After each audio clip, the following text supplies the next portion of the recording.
Okay. Hi, Eric. This is Garance. Hi, Garance. How are you? Fine, and you? Well enough. I'm sorry I haven't seen you in a while. It's been months. Yeah, that's none of these people's business. Oh, okay. So we'll just keep this very... We'll just pretend we've never met. Okay. No, I think... Well, now we're making it worse. So wait, okay. Can I just ask, was this your idea or was this Bob's idea that you and I should talk? Bob's idea. As Bob knows, Okay. I don't do anything but plug the computer in and talk. Anything else, he can't afford my rates. Oh, okay. I thought perhaps he suggested it because after the anal testing, he thought I should, do my next episode with somebody that I've actually had conversations. I can't somebody believe that you I've bring had that conversations with previously. That is so hostile of you to bring that up. I can't believe you would do that. Are you going to hang up on me? What is the matter with you? I mean, if we had talked about it ahead of time and you had said you were going to bring it up, but now that you're bringing it up, I don't... all right, go ahead. Yeah. So you want to talk about I that? think we actually did talk about it ahead of time, actually. Actually, I had talked about it with her ahead of time too. So let's talk about you and Anne for a minute. Yes. Well, I just want to set the record straight because this came up in a couple of subsequent episodes, in particular with Bob Wright and Michael Kinsley, and there was some discussion about whether or not this was some kind of like an ambush against Anne, and I just want to set the record straight that there is nothing of the kind there. In fact, I don't think I'd spoken with Jessica Valenti for an entire year previously. I'd met her once at a conference in Boston in I think March or April of 2006, and subsequently we're on a listserv together, and we maybe exchanged a couple of emails over the course of a year on this listserv, but there's nothing going on in the background. I didn't even know we had Kinsley on this. Now I'm feeling like, this is a classier joint than I realized. Well, I've been trying to describe blogging hits to people as, the crossfire of the blogging set. Yeah. And it's becoming more like the crossfire of the crossfire set now. It's an insult to everyone concerned. So listen, the thing about... I want to talk about Anne for a second. First of all, as I mentioned on Altercation that day when the feces hit the fan, Bob had asked me to debate Anne a few months ago, and I had never heard of Anne. I had only heard of Anne once in my whole life. I understand she's a law professor, although I'm not familiar with her work as a law professor. But I had only heard about her. I said, here's a woman, and I didn't know anything else about her, who was being critical of another woman for being photographed near Bill Clinton while having breasts. And, I'm a busy man. I have a lot of jobs. I didn't really have time to get to the bottom of this. So I thought, well, if I'm going to do this blogging head thing, I'm awfully curious as to how anyone, whether she called herself a feminist or not, I had no idea. Apparently she does. How anyone in the world could defend that argument. I can understand snarkiness, and the sort of power line of a power line sort. But... I wanted to have a civil conversation where I very politely say, excuse me, I just don't get it. And I wonder if you could walk me through the argument, because how is it anyone's fault for having breasts? And so, but this was, this discussion she and I had took place in email, and I was rather short. I think I was polite, but I said, look, I don't care what we debate. As I said to you, I don't care what we debate. I just want to know why, I just want to hear your explanation for why it was so bad for this woman to have breasts. I didn't know Jessica Valenti's name at the time. And she said, well, she took this very badly. And I thought I had an agreement with Bob that's, like, I only agreed to talk to her, I told Bob, under these conditions. Anyway, she took it very badly, and it seemed to me that she was sort of creating excuses not to have it. And then finally she said, well, I don't really see the point of talking at all if you're going to insist on fixating on this one episode, which is now long past. And maybe that's true. Maybe she was right. But my point is that when she flipped out with you, she said, well, it would have been all right if we had agreed ahead of time to discuss this. But if you bring it up now in this context, which, by the way, nobody on earth, I think, understands what the hell she meant by that, then I would have been willing to discuss it. But I brought it up in exactly that context. And I would have just said to her, Anne, take it away. Explain to me what you had in mind. And she wasn't interested in doing that. So the whole thing is a bafflement to me. It's a bafflement to me why in the world a woman would make this case. Maybe you can, on her behalf, make the case that you think she was making. But B, well, my understanding. Let me just finish B, and then you can have the whole rest of the blogging heads from this. B, why in the world she would flip out and call attention once again to the fact that she had taken this crazy position when she seemed to be going beyond that. You know, she had that column for a month in the New York Times where she attacked me as well as on her blog, and it looked like she was sort of getting out of the right-wing bloggers ghetto. And then, but with you, all she wanted to focus on were these really, really narrow issues of commenters on Tapped have said nasty things about her. Not even people on Tapped, commenters on Tapped. Which was not something we had agreed to talk about. I mean, I did not intend to go into this having a discussion about comments on Tapped. And in fact, most of the comments that she was talking about were not on Tapped, which is why I didn't know what she was talking about. It turns out that they were on Ezra Klein's personal blog and on Scott Lemieux's personal blog that he runs with Rob Farley and others. Mm-hmm. And so they were just not things that I had been paying as close attention to. How dare you? In any event, my understanding of her perspective is that she's one of the women who believes that Bill Clinton is someone who should be anathema to feminists. Therefore, any feminist who meets with Bill Clinton is betraying the cause. Mm-hmm. And how that relates then to Jessica's breast, I missed that transition, but I think that's her underlying objection. And she does do a fair amount of writing about things that seem designed to call attention to sexuality in ways that she then objects to. She had a post recently on a building that looked phallic, and then she posted another thing about a stadium, I believe in Texas, that was designed from the top in such a way that it was reminiscent of a vulva. And, and I just think if you're going to be posting a lot about people's body parts and buildings that look like body parts, then, obviously people are going to mock you if you're in the political blogosphere, because that's just how it is. Yeah. People, it's if you're running an art blog, or if you're running an entertainment blog, or if you're running a more cultural blog, but I think it's hard to run a political blog and have people take you as seriously if you're going to do that kind of stuff. And she posts a lot of pictures on her site, and that's why I asked her if she was a conservative, because in the scans of her blog that I'd come across, it was primarily cultural coverage and not politics at all. And so from the cultural coverage, you didn't quite get her politics, but looking more closely at her politics, I see that she is in fact conservative and was in fact involved in a conservative blog diva contest the previous year, and so she's somewhat in that niche. I think she did raise one interesting question, which is about conservatives in general and how they treat people who they see as sort of disaffected liberals, because I've also had this experience where I have a number of conservative friends here in Washington from having done reporting where you'll write something about someone, and because it's Washington and it's a tiny town, inevitably the moment you write anything unpleasant about someone, you're destined to run into them at every available opportunity until you finally start having conversations and or become friends or whatever. And so, and they love having me around as a token liberal and inviting me to their things, and it's bizarre. Well, you're very pleasant to have around. But I just think it's amusing, and they're very friendly to people who they consider sort of the token liberal that they like having around. And so I think it's a role that the conservatives have that they find engaging, and I think maybe it's because, in magazine life and in the media world, I think it's pretty clear that people in general tend to be a bit more culturally liberal, although not necessarily politically liberal. Yeah. And so someone who is a writer and a conservative perhaps feels a bit more culturally isolated. And so they do a kind of reaching out that I think people who are more liberal don't necessarily feel as much of a need to do, because they're already a norm. Well, I actually do try and reach out to conservatives personally whenever I can. I'm always looking. Lionel Trilling made that famous comment in 1949 or so that liberalism was in danger of growing flaccid and all kinds of terrible things because there was no conservative intellectual tradition in the United States.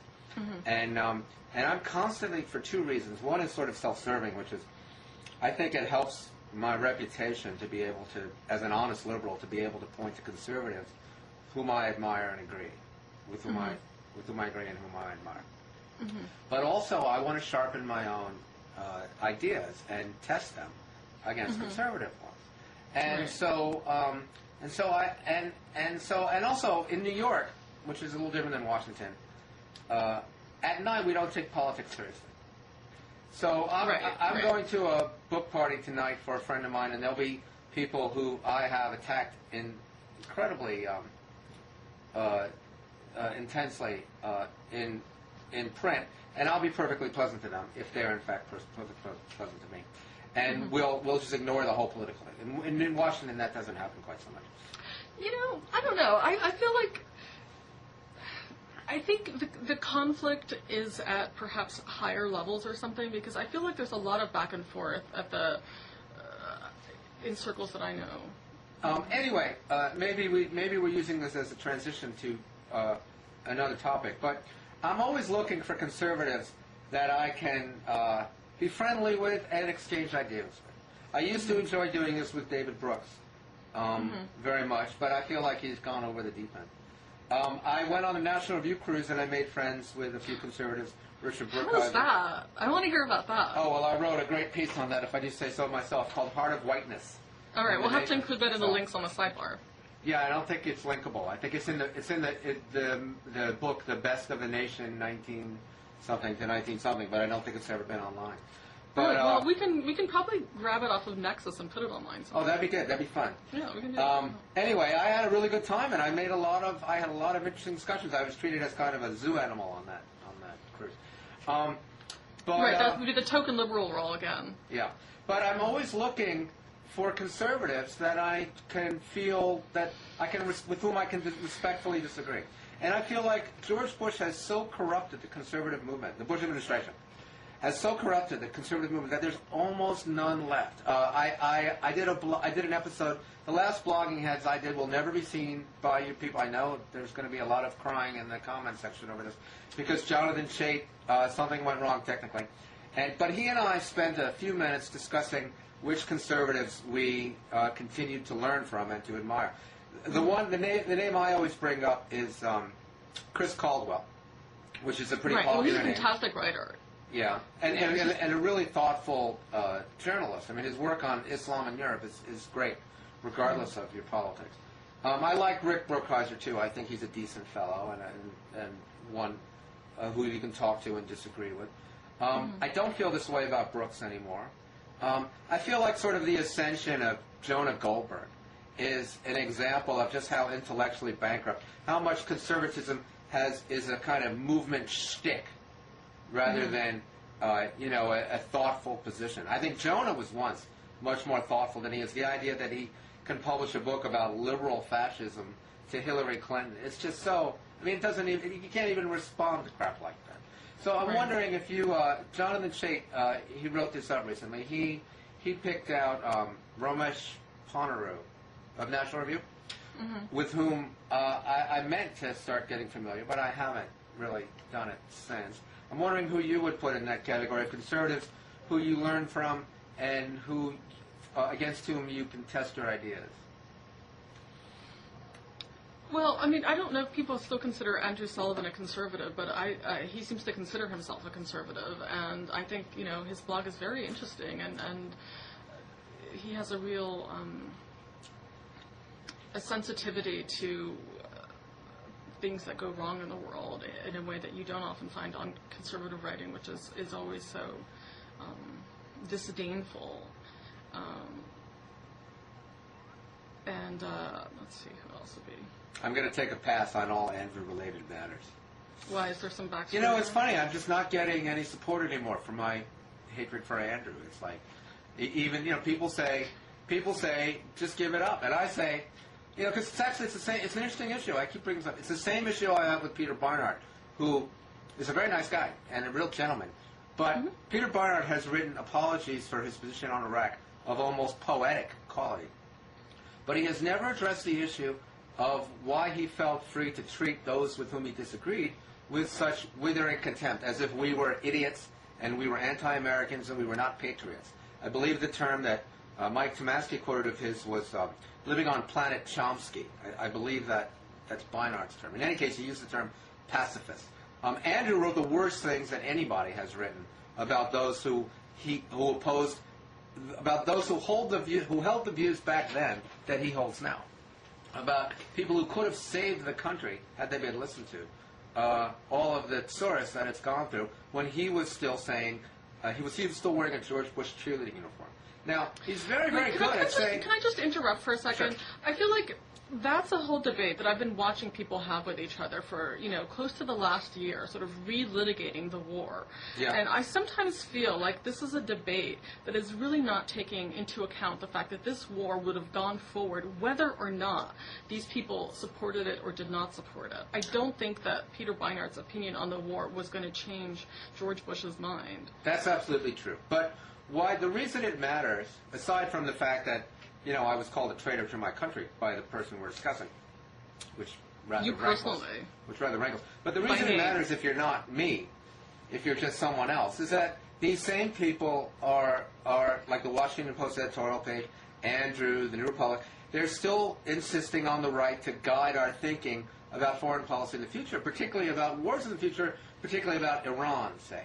And it's absolutely crucial for me to say, look, why should I listen to you if you got this last thing so wrong? If you can't identify to me why you got it so wrong and why you're not going to get it equally wrong in the future. And I haven't seen that happen. I hear them say, look, I was wrong. It didn't turn out to be WMD. But I haven't heard anybody say, look, with a slight exception of Beinart, with a partial exception of Beinart, I haven't heard anybody say, look, here's what was fundamentally remiss about the way I approached this. And here's what I've learned. And here's why next time I'll know better and I'll be a more responsible guide to the future. And when I look at someone like Hitchens, who repudiated his entire previous career in order to support this war, I say to him, look, if you were wrong for the first 45 years of your life, what is it about your judgment that would lead me to follow it now that you've got a completely different view? And he can't explain how it is that overnight he switched from someone who was partying with Gore Vidal and Noam Chomsky on one boat and then jumped onto another boat and was getting high with Paul Wolfowitz and Bill Kristol. I need to understand that intellectual evolution in order for me to trust it. And that's what I haven't seen in these people. Well, I mean, I don't know Hitchens particularly well. You probably know him better than I do as someone who, worked for the same magazine as him for all those years. Well, we were close friends, actually, in the olden days.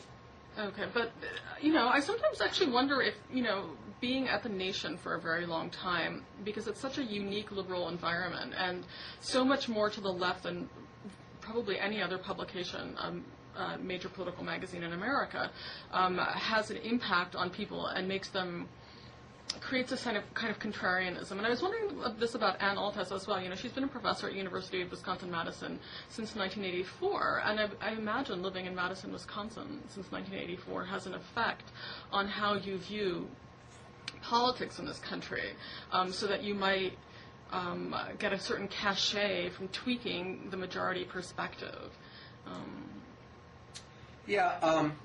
I don't know, it's a little funny. Christopher and I are both columnists at The Nation, and so we're never, he was, and I still am, and I'm proud to be one, but you're never actually there.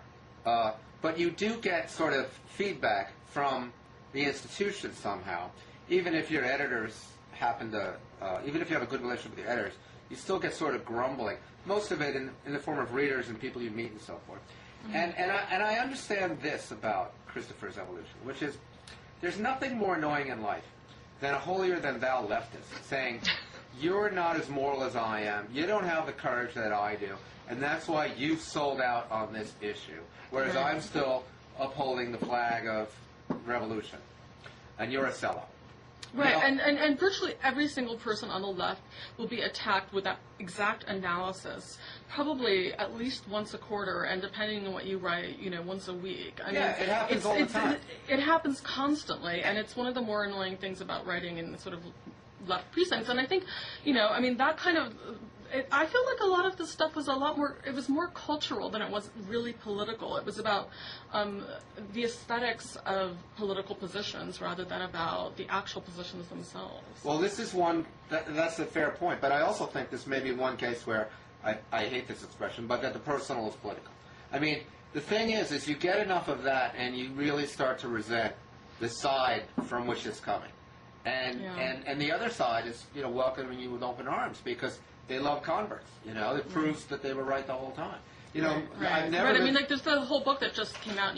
Why I Turned Right is a whole book of these conversion stories, conservative conversion stories. Yeah, I suppose I need to look at that. It's actually, some of them are very interesting. I mean,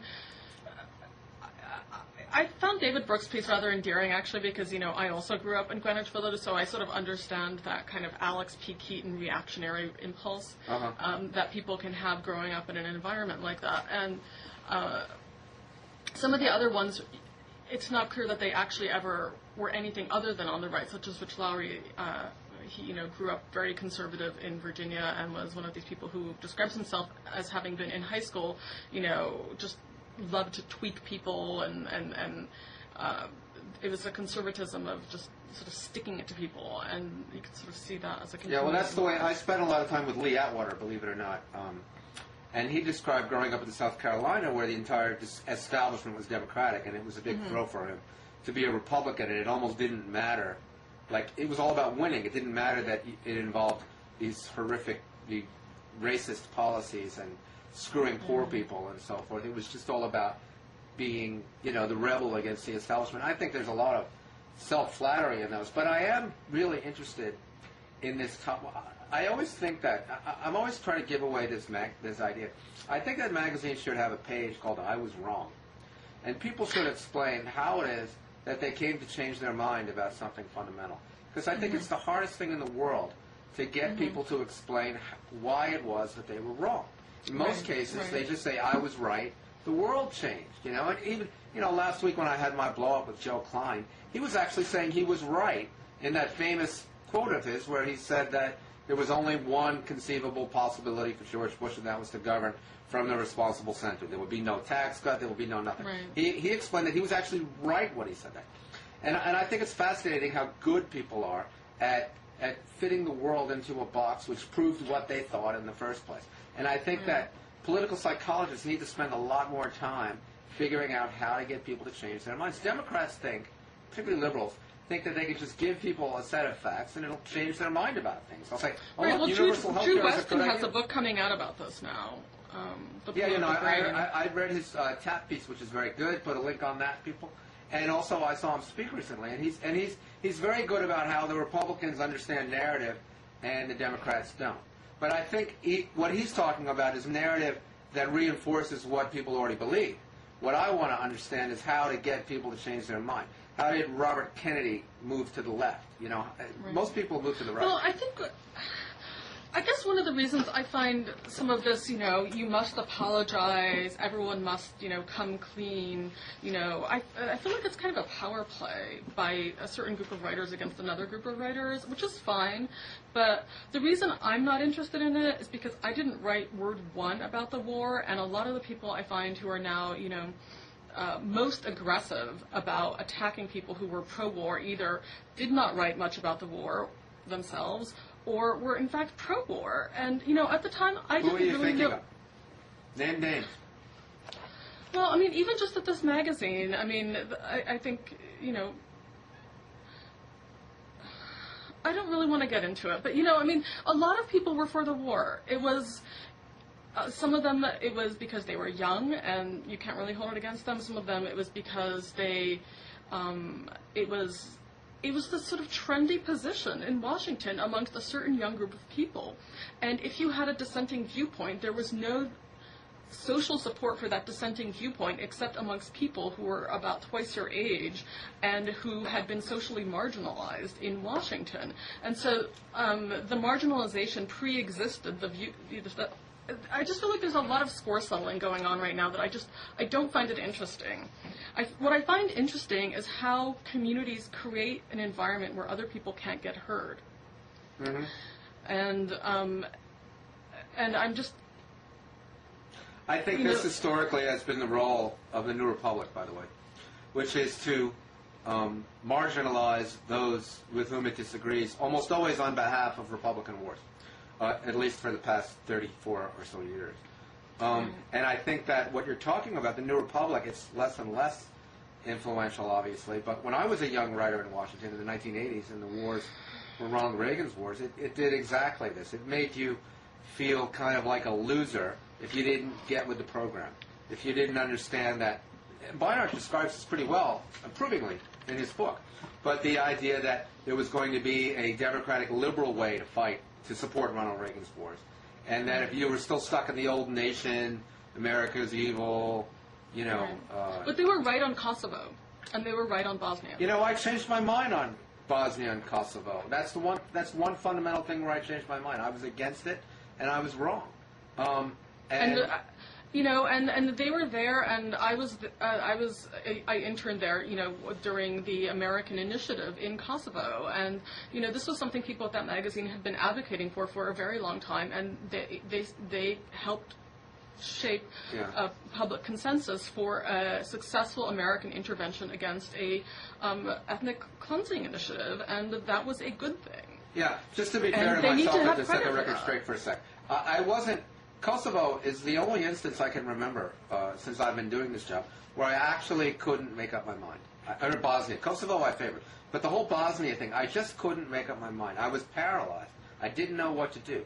Because I had just written a book on democracy and foreign policy, which no one in the world read, which was something I felt very strongly about. And the American people... Send me a copy, I'll read it. Just went out of printer. It's about to go out of print. The American people didn't want that war, you know? They couldn't care less about Bosnia or Kosovo. Right, exactly. It's like Darfur. It was worse than Darfur. In Darfur, they make they wouldn't mind it if it were not very costly. Darfur is this very curious case where it's become, you know, this thing where everybody is organizing around it. There's constantly benefits. Everyone talks about it, you know, in Hollywood and in these speeches, and yet nothing happens. Well, the thing about Darfur, the reason I stay away from it, I actually have a friend who quit a very good job to do nothing but volunteer work and trying to with a coalition to save Darfur. One of the smartest people and most admirable people I know. But I really feel about Darfur that I don't know if anything can be done. I don't know what it is that's supposed to be done. No one has explained to me how it can be fixed. I mean, if we don't have the troops to send there, and we're not going to do that. So right now we're too tied down. We can't do it. We can't nobody sustain else what is we're willing doing to do it right now. Nobody else is willing to do it. Right. And it's not clear that troops are actually the right thing to do. Right. So what is I just think that whether or not, I just feel like whether or not one supported what was going on, going against Saddam Hussein, the precedent in terms of U.S. action is that, you know, our military initiatives were at least carried out with a kind of baseline level of competence, and a lot of people, I mean, you know, there's occupation. I mean, the demonstrations against occupation in Iraq right now, ongoing today, yesterday. Within the narrative of the Middle East, our being there is history going backwards. They got rid of people like us, and we're back.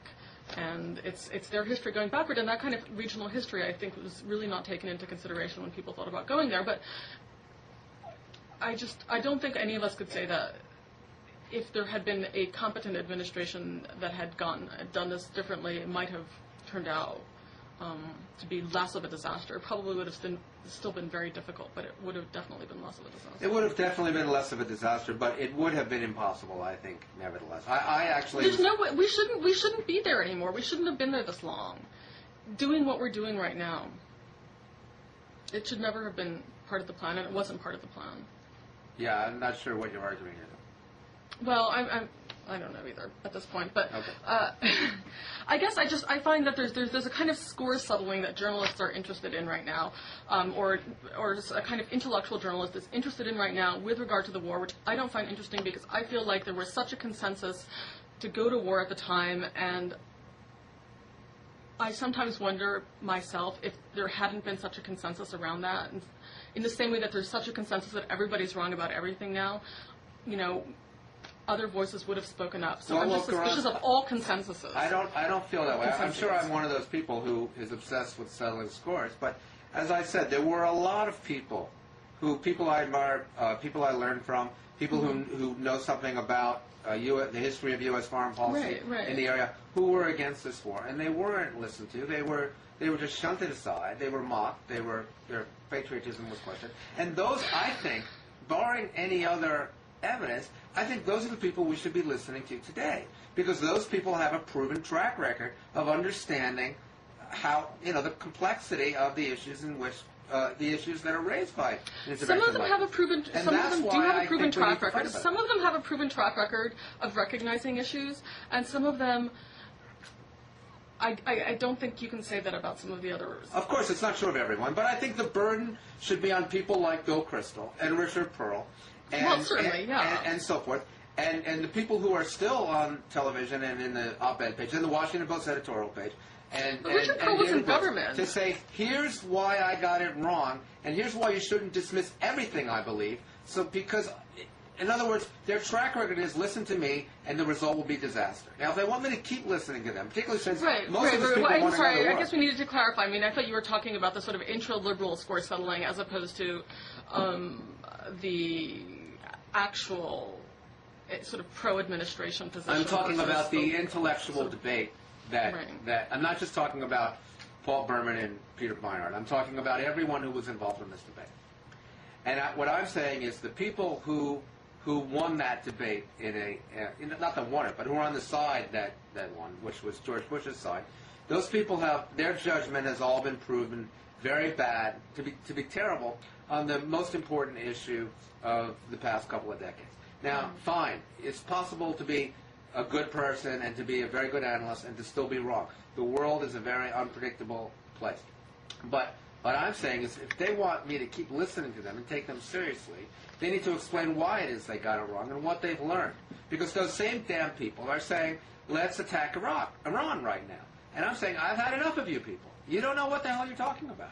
And unless you can explain to me why, what it is you've learned, you shouldn't even be allowed in the room to debate these things anymore. I mean, that's a little extreme, but that's actually what I think. I mean, if these people had been president of corporations, they would be fired. If they had any kind of baseline responsibility for the result of their actions, they'd be gone, just like most of the people in the Pentagon are now gone. Right. Well, Bill Kristol runs his own magazine. He's not going to fire himself. Huh? I said Bill Kristol runs his own magazine. He's not going to No, fire but they should be fired by the networks that employ them. They should be fired by, the Washington Post shouldn't have exactly the same people on its editorial page who are advocating for this catastrophe. They should have learned from their mistakes and invited in new voices. Time magazine should not have picked virtually all columnists who supported this war as, when they relaunched. They should have picked people who had shown greater presence. Look, I always bring up this same issue. I'm tired of hearing myself talk about it, so I'll drop it. But I just think it's not about score settling. It's about the fact that we have been badly misled in this country by our political class. And ironically, they made exactly the same damn mistake they made in Vietnam. So if we're going to not keep making this mistake and killing innocent people and losing our brave soldiers and creating hatred against ourselves, we need to figure out what went wrong. And nobody's really interested in doing that.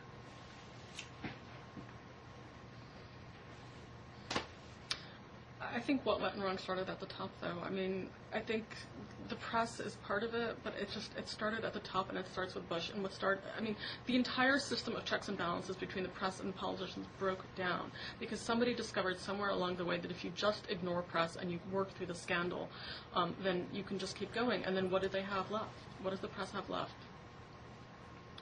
If you ignore the revelations, if you have no sense of shame, then the press has very little influence over you.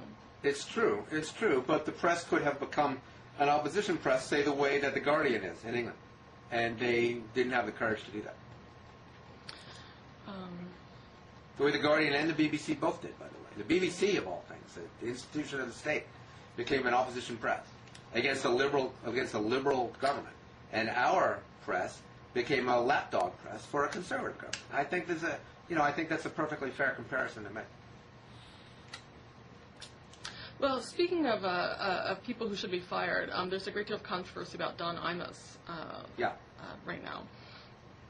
And it certainly seems as though he should probably be fired. And it's entertaining to watch the movement building against him at this moment in time. It seems like it's well-deserved, and he has a very long and unpleasant history of just saying tremendously awful things about people and being completely ignored and given this huge and tremendous platform. And it's good to see that people are starting to hold figures like him accountable for what they say, because we're to have meetings and they set social norms and they make it okay to say certain things and to think certain things and to to think that it's just normal to call Hillary Clinton a bitch and and talk about young African American women as quote nappy-headed hoes, as Don Imus called the women on the Rutgers women's basketball team. Did you happen to read David Carr's column in the Times today about this? No, actually I didn't. I read his piece a couple days ago. He wrote a very good column today. It was about the role that Imus plays for the establishment press and how important he is to inviting them on his show to discuss issues, and he treats them respectfully, and he plugs their books. Imus actually made Howie Kurtz a big bestseller years ago. Mm-hmm. And that's why they don't want to rock this boat. They want to give him a pass. They want it all to go away. And that the opposition to this is being led by, unfortunately, by people like Al Sharpton, who do this for a living. And to me, there's no way to judge when Al Sharpton is objecting to something, whether it's legitimate or not, because it's just his job to object on behalf of black people, regardless of whether or not there's any merit to the issue. So I'm actually disappointed. Today the story may have turned a bit, but I think it's one of you're absolutely right. Imus has been saying this kind of thing for decades. MSNBC has had him on there, and there's incident after incident where he says these things. He was unbelievably disrespectful of Bill Clinton at not the White House Correspondents' Dinner, but one of the broadcast dinners when Clinton was sitting there during the Monica thing. Much more so than Stephen Colbert could be accused of being towards Bush, and it was much less of a big deal because Imus is really good to these people, and they like him, and he's respectful for them to them, and they're very reluctant to part with that. There's so few places that journalists feel like they get to talk seriously before a large audience, and Imus provides that. And so I think that if they do manage to force MSNBC and I guess it's NBC Radio, I'm not sure about that, to get rid of him, it'll be a real victory because he's really Well, I think people are really figuring out how to mobilize now, and between the African American organizations, it's not just Al Sharpton. It's the editor of Ebony Magazine, or Essence Magazine. It's the editor, the head of the NAACP, one of the local branches. There's a lot of people who are interested in making a cause out of this. There's the group of the Color of Change. I believe it's the sort of African American Move On group that has been doing a lot of work around Fox right now. So I feel like there's a group of people who are developing a skill at doing these media campaigns against people who are saying things that they think are very offensive. And the people from the networks are really distancing themselves very forcefully from Imus, which is new. And I think just what's happened this year, we've just seen this stream of people who have just embarrassed themselves and who have said these things which apparently they think it's okay to say, and which must have been okay to say because they've been saying them for years, and for some reason in the last year or the last 6 months it's no longer okay anymore. And I think that's a very, very interesting turn, and you start with Mel Gibson, Michael Richards, Ann Coulter, and it just something's flipped. I don't know if it's a generational shift, but I feel like we've hit a cultural tipping point, and there are a lot of people who are suddenly getting into trouble and are going to keep getting into trouble, and I think it's a good thing. I wish I could agree with you. I think these are fill-ups in these people's careers. I think that ABC and CNN hired Glenn Beck, and he says this kind of things all the time. He always calls Hillary Clinton a bitch. MSNBC tried to hire Michael Savage. He just went over the line for them, but they would have been happy if he had danced up to the line. In New York, we've always had these shock jocks who are basically racist. No, I remember.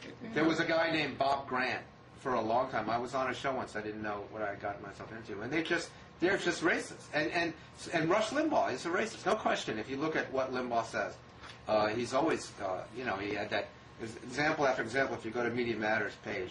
Limbaugh, playing "Moving On Up" whenever he mentioned Senator Carol Moseley Braun.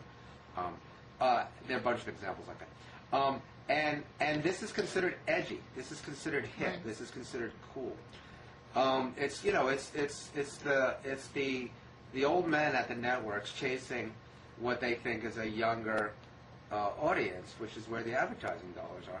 And I think, you say that you're encouraged, but I think, look, this didn't hurt Ann Coulter at all. Ann Coulter's doing just great. Ann Coulter was on CNN the other day, as far as I saw it on Atrios or something, or Matt Iglesias.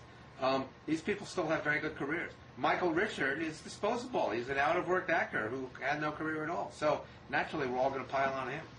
But I think Imus is going to be fine, unfortunately. I think that, it's kind of like Michael Jackson. Michael Jackson, for years, these stories were well known about him allegedly molesting small children.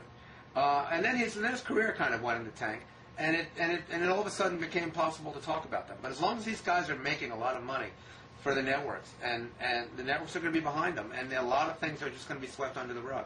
And that's just the way capitalism is. Money trumps almost everything.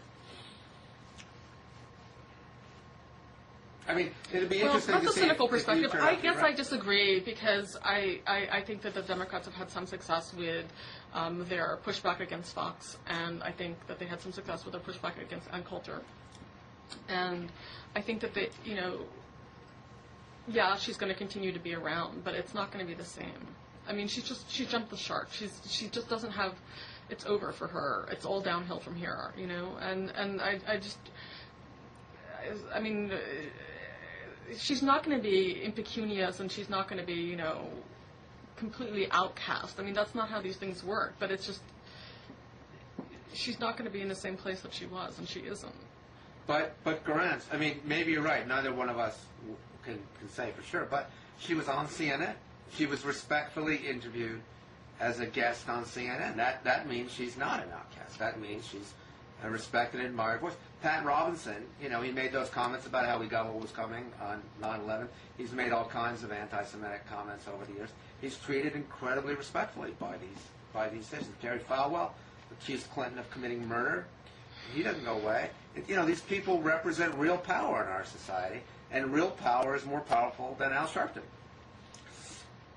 I mean, unless Al Sharpton somehow got real power. I mean, Fox is doing, they're doing a debate with the Congressional Black Caucus, even after we've lived through this just a month ago in Nevada. They're Fox is completely discredited in terms of being a fair and balanced news network, but they're powerful. Rupert Murdoch has a lot of money. They've got a lot of viewers. By cable standards, they have a lot of viewers, and so they win. That's what wins. Well, maybe the pushback is not as significant as you would like it to be, but I do think that it's significant as compared to what existed 5 years ago. I absolutely agree with that. I think that, and that's why I think it's significant. And if Fox is going to continue to exist as a station, I mean, it's not going out of business. I mean, but these pushbacks, they do mean something. They're a sign of something. I think they're great. I think that the Move On and the blogosphere and the Center for American Progress and Media Matters and the American Prospect and all of these institutions are incredibly valuable because 5 or 6 years ago there was nothing like them. There was no pushback at all. They could do this stuff with absolute impunity, and people on the other side felt like they had absolutely nowhere to turn. And now they feel like they have somewhere to turn, and that there are other people on their side, and there's a fight to be made. And, John Edwards is he's sort of the presidential candidate of this kind of thing, and that's real progress. But I still think that these other forces are way, way more powerful.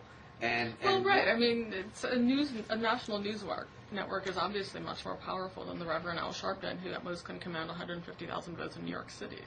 I mean, there's a whole other problem, which is Al Sharpton himself. I mean, I wish one right. thing Well, I love I've written about Al Sharpton Obama, before. I'm sorry? I said one thing I love about Barack Obama is that he's not Al Sharpton.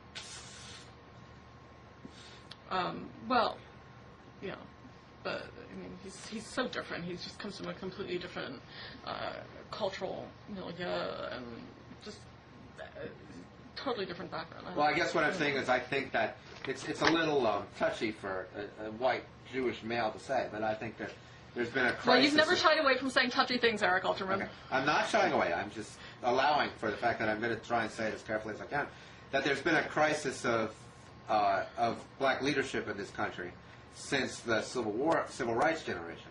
Hopefully not since the Civil War. And I used to actually, this is one thing where I have become more conservative. I used to really get disgusted with the New Republic for always harping on Jesse Jackson's flaws and so forth. And I do think they probably did too much of it. But the fact is that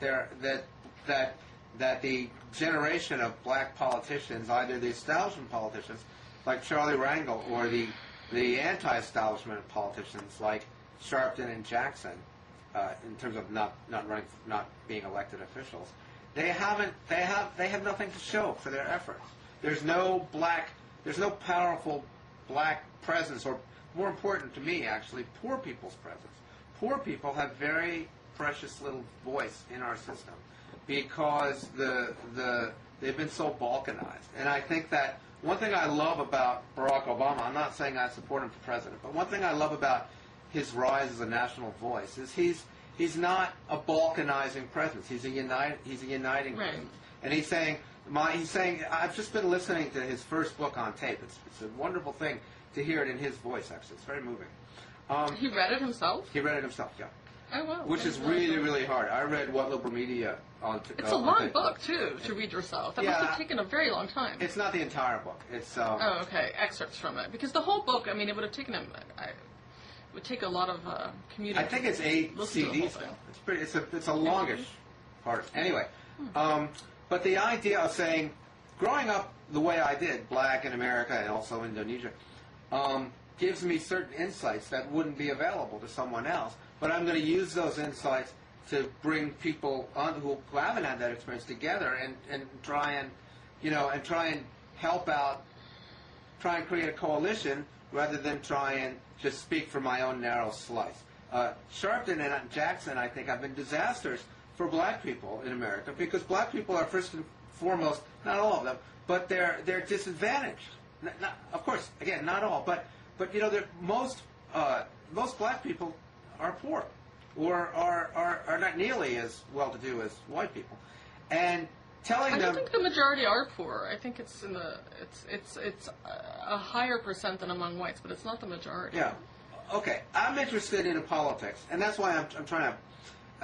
I'm sort of tripping over my words because I'm making a couple of points that maybe don't fit together that well. But I'm interested in the politics that fights back in this class war that the rich have been able to carry out against the poor for the past 20, 30 years. And I think one reason that it's been so successful is that poor people have been divided in part by their own leadership and in part by their own identities, their commitment to identity politics. And I think that the black leadership has made its name on this kind of identity politics. And I really appreciate Barack Obama for refusing to fall into that trap, for saying, I'm not walking away from my identity, I'm proud of my identity. In fact, you can learn a lot from the experiences that I've had as a member of my particular racial and ethnic minority. But I'm going to use that to bring us together rather than to assert my claim as a black man. And I think that that's exactly, that's an incredibly salutary thing in our politics at this moment. I think if you live in New York, the world looks very different. That's for damn That's sure. what I think. I don't know, maybe I feel like people who came through the 80s, there was this area of identity politics that I missed. I caught the tail end of that with the rise of the gay rights movement, which was, generally speaking, a good thing, and which the left had nothing to do with at all. And that's not fair. No, there were these huge arguments in New York in the late 80s about whether or not liberals cared about gay rights, and it was this huge thing when Andrew Sullivan moved to the New Republic and started writing about, gay issues. There's a great Paul Berman's book on this. The chapter in his book on that originally appeared as the world's longest New Republic essay is really great on the history of the gay rights movement, and I think it definitely grew out of the other liberation movements of the 60s, other left-wing liberation movements of the 60s. Sorry, I'm just motioning. There's someone coming into the room who wants to get a book, so I'm just motioning her around the table. Okay. I haven't read that essay.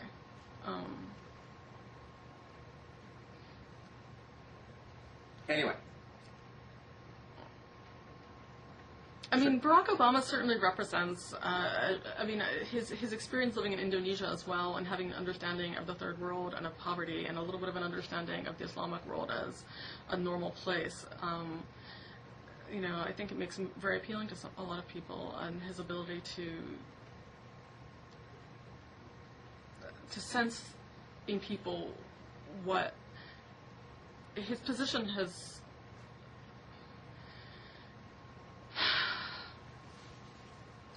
His position has been to always be a little bit of an outsider, and so therefore to try and have to figure out what he has in common with the people who he's around, because he has not been like them.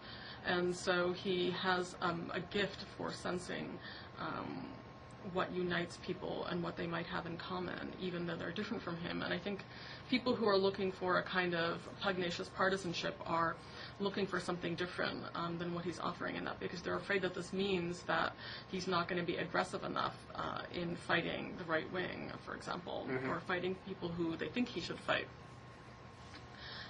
But it doesn't seem to me that that's really what he's doing. It's more about trying to figure out what are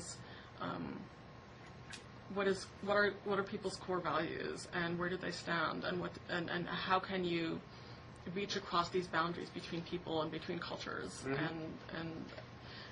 and arrive at a consensus where you're able to be together as and at peace together. That's a good way of putting it. Garance, you were recently involved in a lengthy debate with other members of your magazine, The American Prospect, over Hillary Clinton's candidacy.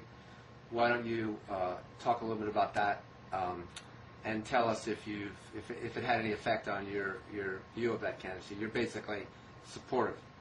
You think she'd be a good Democratic nominee, or maybe you think she ought to be the nominee. What's your current view on that? Well, I mean, I'm not taking a position on who should be the Democratic nominee. First of all, it's way too early, and second of all, I don't think that's the role that I want to take for myself. Okay. But we had a debate that we published in the magazine about Hillary Clinton, in which I argued that her gender made her unique in ways that I thought that we needed to take into consideration. And so I laid out what some of those ways were, and I felt that a lot of the attacks on her are not fully understanding what it is that she's doing as a candidate. And there was just a piece in the LA Times also yesterday talking about Clinton, and it said that she's not afraid to play the gender card. And this is, I think, the core of what the debate was about, was this question of whether or not women together, working together for a political end, is somehow, there's an illegitimacy to it, that somehow gender is not something that can be considered that there's no set of issues there, there's no set of communications that happen there, there's no worldview that exists there that can be tapped into, and therefore the whole thing's just illegitimate, and we should all just judge her just like anybody else, except that women aren't. And so she has this huge gap between the men who support her versus Barack Obama. So she's basically tied with Barack Obama amongst a lot of Democratic Party men, but she's got these 20-point, 25-point gaps in most of the polls in different states, where women just support her so much more. And I just think it makes it interesting. And the question is, well, why is this? And is it because women are seeing something in her candidacy that men aren't seeing, or is it because men are downgrading her candidacy? Is it some mixture of the two? And I think one of the things that's been most disturbing to me in this whole discussion is this idea that somehow the progressive perspective is this like neutral male, and that the female perspective on this is the variant, when in fact 60% of Democratic voters in primaries are female, and the majority of Democratic Party voters are female, and every single sociological survey that I have seen about people who consider themselves progressive and liberal shows that the majority of them are female. And so the idea that what women are thinking about this is somehow not progressive but womanly somehow, and outside there, and not part of this political worldview that people have, is something I find just deeply disturbing. Yeah, but I don't see that anywhere. I don't know what you mean. I see it everywhere. I mean, this is like the core of our whole discussion on the blog. And then there was this piece on, Sadly No had something about this as well. And, there's this idea that it's illegitimate for women to organize politically for female electoral power. Oh, I agree with that. I mean, I think that I think it's wrong for people to organize for gender or racial or ethnic power, period. I think it's a mistake. Well, that's what I'm saying, yeah. Right, that's the perspective that you have that I disagree with, because the fact of the matter is, when I came to this country in 1978, there was about 4% of the Congress was female. In 1960, it was 3% in 1977. In 1960, there was 4% women graduating from law schools. Nothing that has happened in terms of the transformation of women's power, their political power, has happened because anybody except themselves, because anybody's given it to them. It's all because women have organized for themselves. Emily's List came into existence. I can't hear you.